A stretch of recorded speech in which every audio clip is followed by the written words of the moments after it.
सब खत्म हो गया, सब खत्म, सब जर गई। नमस्ते। सबके मार देनी, सबके खत्म कर देनी, सबके मार देनी, सब जर गई। भैरव, ई कलियुग है और पापियन का अंत परलोक में ना, यही लोक में होला। जैसी करनी वैसी भरनी। माला पे वोट देख के विजयी बनाए। नमस्ते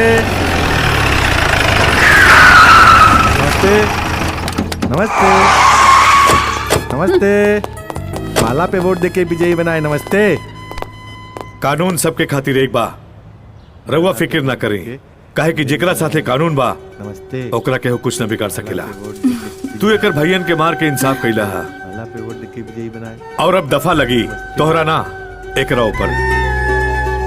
अपने सब भैयन के मार के खुद पागल हो गई। अब बाकी जिंदगी जेल में कटिया। तिवारी जी सर। ले चले एकरा के। नमस्ते। मेरे हाथों में नवरत चूड़ियां है। नमस्ते नमस्ते नमस्ते। चलो नमस्ते। हाँ भाई, वो है। अच्छा अच्छा, ले ले। My home. हाँ कहूँ ले ले जो। हमार कबले सुखल सुखल बीती। अरे यार तार ते अलगे है प्यारी। अरे कबले रहबू कुआरी हवा। ए दीदी, हाँ अब एजा हमनी के कौन काम। चली चलल जाओ साथ। चला चला चला चलो। जो जो जो जो जियो रजा।